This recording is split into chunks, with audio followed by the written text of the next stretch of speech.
My name is Susan. I have a husband, Mark, who has a younger sister that he absolutely adores.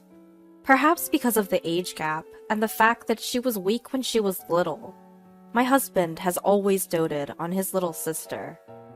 It seems that my parents-in-law also wanted to be a cute girl, and she grew up splendidly selfish, and when I got married, it was rough. She made quite a scene during our wedding, wanting to wear a dress herself and insisting she should be the one to cut the cake with my husband. She even tried to convince our parents to cancel the wedding. Despite all this, I was young and thought it would all be okay as long as she wasn't nearby, so I went ahead with the marriage. In hindsight, perhaps I should have reconsidered. I'm just coming over to hang out. Let me stay the night. Tomorrow, you will show me the sights. Sightseeing? But she lives in the next city over, doesn't she? Besides, both you and I have work tomorrow, and we haven't prepared for an overnight guest. It's no big deal. I'll take a day off and take her around. Indeed, he'd even take time off work, just for her. Even after our marriage, my husband's doting on his sister didn't stop. Every weekend she would come over, eat lunch and dinner with us, and then stay the night. One time, she found the estimate I had hidden for a trip and said, "You're going on a trip, big bro? I want to come too." And he just said, "Well, can't be helped. I'll pay for it." So she ended up coming on our trip too, which of course made me very angry. It caused a huge fight after she left. "I can't believe you! That estimate was for our honeymoon." "But you shouldn't have left it somewhere she could find it." "And how is it inside the shelf of my private desk an easy-to-find place?" "Well, she found it, so there's nothing we can do about it now." "We're canceling the trip then." "But you were so excited about it." "Well, now I'm not." "She's going to be so upset." "Fine. Why don't you two go then? The estimate covers 2 people anyway." "You're right. We'll do that." And he really did go on the trip with just his sister. And he paid for all of it. This was the only time I thought about divorcing. But I didn't think about divorce because I thought I couldn't do it unless there was something bigger. When they came back from the trip, she said, "That was fun. Here's the laundry, Susan. Why do I have to wash your clothes? You're the sister-in-law, right? So you wash them." I don't know what she means by so, but that's just how it is. This is the state of affairs for everything. I wish you would say something, dear. No, Amanda's weak. She couldn't handle it. If she's so weak that she can't handle household chores, I don't think she should be traveling. When I said that sarcastically, my husband replied, "Well, you should have come with us then.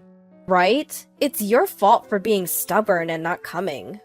Suddenly, I was the one being blamed. It's normal for a newlywed couple not to want the sister-in-law tagging along on their honeymoon, but to these two, it seemed I was the odd one out for not wanting to join their super fun trip. Indeed, you missed out. They joyously talked about their adventure, leaving me out. My sister-in-law, Amanda, was always hanging around my husband, and after several years of our marriage, she finally got married herself. Amanda's husband lived far away, so we were pleased about the upcoming marriage because it would create some distance between us. After Amanda got married, the visits she used to make suddenly disappeared, and we were having the first peaceful time since our marriage. Then, Amanda had a baby girl. We, my husband and I, celebrated the birth, and it seemed like we were finally able to have a normal relationship with our in-laws. But then, my husband brought Amanda and our niece home. "From today, we're taking care of these two. We'll provide for all their needs, so I hope you're okay with that." "What? Why? What happened to her husband?" "Apparently, he was having an affair, and when she confronted him, he became violent, so she fled. She's planning on divorcing him, but she doesn't have a place to stay, right? We have spare rooms, so I thought it's a good idea." "This is temporary, right?" "Of course not. It's for good. Amanda never worked a day in her life. We can support her." I was getting dizzy. I knew he adored his sister, but I didn't expect this. What does Amanda think about this? I can't work because of my health, and I've been a stay-at-home mom, so I can't live any differently. So you don't plan on leaving? You want to abandon a single mother? Besides, you don't have any children. Consider this a trial run. I burst out laughing. Until now, I had thought that divorce would not be possible without a lot of trouble. But the moment I realized that this was a lot of trouble, I thought that I could get a divorce, and laughter welled up. What's so funny? You're creeping me out. Have you lost your mind? Maybe I have. Well, that's how it is, so deal with it. Alright, you two can use my room. Seeing my apparent agreement, my husband smiled in relief, but I added, alright, so I'm getting a divorce. He looked shocked. What? That way, you'll have an extra room, and you can take care of Amanda and her daughter all you want.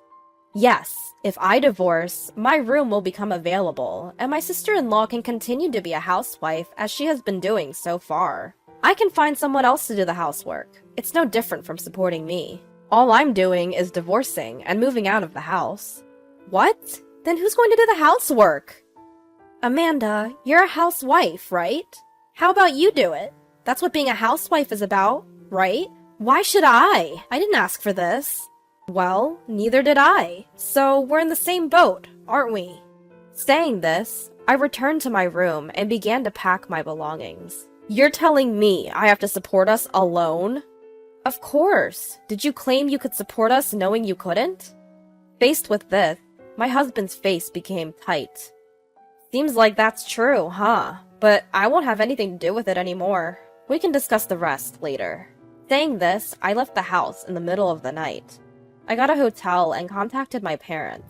My parents were shocked at the unexpected call in the middle of the night, but they understood when I explained the situation, telling me I could return home tomorrow.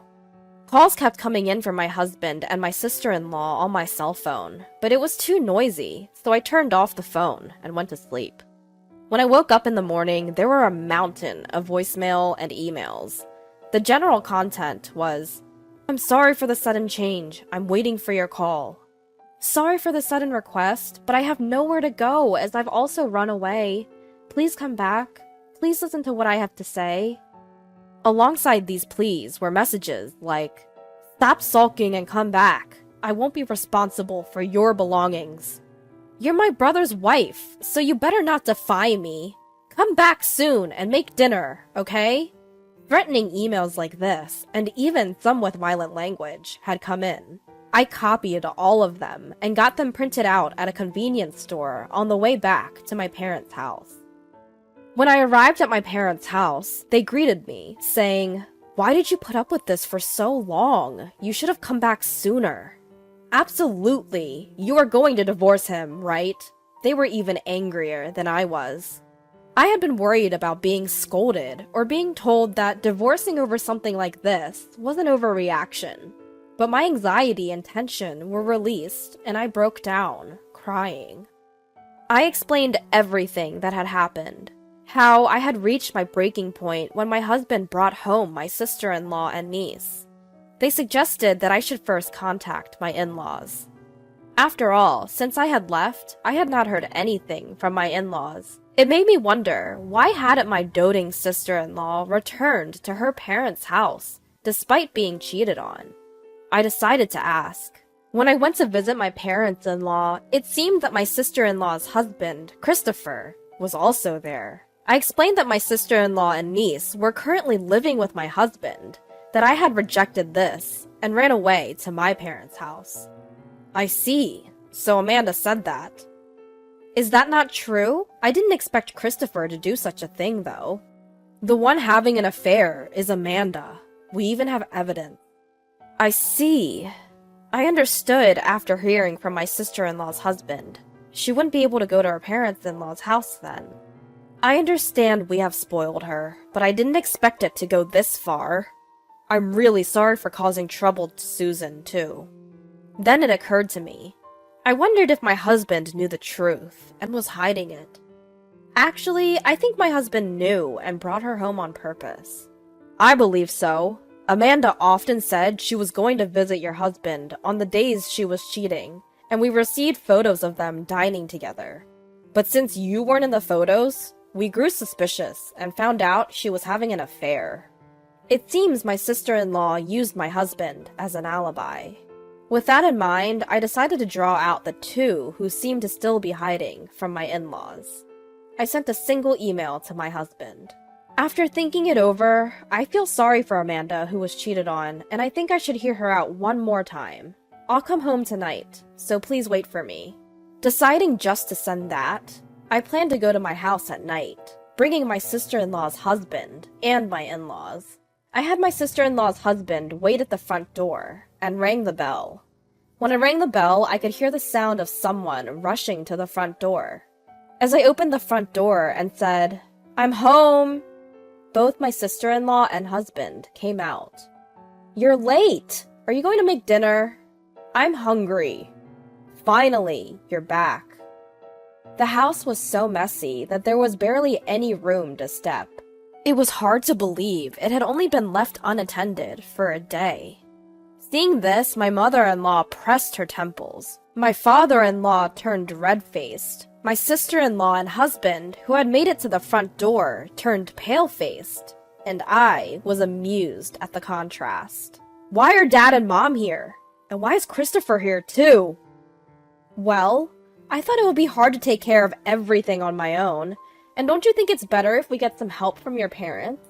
I wasn't told Mom and Dad would be here. And Christopher, too. You're causing trouble, even for your sister-in-law. What do you want to do? But having an affair is different. What? Amanda, you were cheating. Feigning surprise, I received a glare from my sister-in-law. Did you know? When I looked at my husband, he was mumbling something, but he did not deny it. It seemed he knew about the affair. So, you knew, lied about it, and planned to have me take care of her. Well, she's family, so you would trust Amanda, right? You were trying to make me do that? But if she went to in-laws' parents' house, you would definitely blame Amanda. She's a stranger to me. When I replied that, my sister-in-law said, "But I wasn't cheating. I was with my brother." I spoke with Christopher and saw the photos, but I don't know anything about it. Rather, you two were having meals together. We haven't been dining out for a while. No, it's not like that. I didn't know about the affair, and she just asked me to take pictures to create an alibi. So please, don't divorce me. Wait, brother! At this point, it seemed he realized he misspoke, but it was too late. My husband, who had confessed to creating an alibi, had a face of regret. With that, the alibi is hopeless. Your parents heard everything, you know. No, that was my brother. It's futile. There's plenty of evidence besides the alibi. I'm going to get a divorce. No way. The husband of the sister-in-law pulled out documents from the bag he had. Out they came, plenty of evidence stuffed full into a brown envelope. Then he took out an IC recorder, which seemed to have recorded our current conversation. It seems it also recorded the fact that my husband was aiding in the fabrication of an alibi. I'll be asking for a divorce too. No, there's no need for a divorce. Why do you think I could live with a person who knew about the affair and covered for it? Even if such a person exists, I can't. Let's get divorced. No, no way. The mother-in-law broke down crying pathetically. The father-in-law was about to hit someone, but he was desperately holding back, and his clenched fists were trembling. Then they turned to me and bowed their heads, saying, "We will strictly supervise this child. We will take care of Sarah until everything is over. Susan, we are sorry for the trouble." The sister-in-law, whose alibi had collapsed, was disheartened and kneeled down, and my husband, who seemed to have given up, stood frozen on the spot. After that, the sister-in-law and her husband divorced. My husband and I also divorced. When we divorced, the IC recorder borrowed from the sister-in-law's husband was submitted. I received a small alimony and my short married life came to an end. The custody of the niece was handed over to the sister-in-law's husband, and I was relieved. The sister-in-law and husband seemed to be living under the supervision of their parents, and the luxurious and arrogant life was forbidden for them, and they seemed to be living a tough life. Since then, I have occasionally been in touch with the sister-in-law's husband and have been allowed to see my niece. Thank you for that time. The sister-in-law's husband bowed his head. No, I didn't do anything special. I waved my hand back and forth to deny it, but the sister-in-law's husband shook his head and said, "Actually, I was worried about whether I could get custody of my daughter. Custody is easier for the mother to get, and it seems that the father has a low chance of getting it unless there is a significant reason. Even though Amanda cheated on you? She's still young. It's difficult unless she can make her own decisions. But I thought I could definitely get it if there was the fact of cheating, and that the person who was involved in it will live with us at my wife's parents' house from now on." It seems that whether the fact that my husband was involved in the fabrication of the alibi could be confirmed or not was the key to whether or not he could get custody. So, I was able to get custody because Susan recognized the fact of the alibi at that time. I'm glad. It seems that Sarah can live safely. It seems that my niece will live at the sister-in-law's husband's house from now on. I am currently living at home, and I am about to move back to living alone. I can't always rely on my parents. After all, I should trust my instincts. I should have called off the marriage then. I've had enough.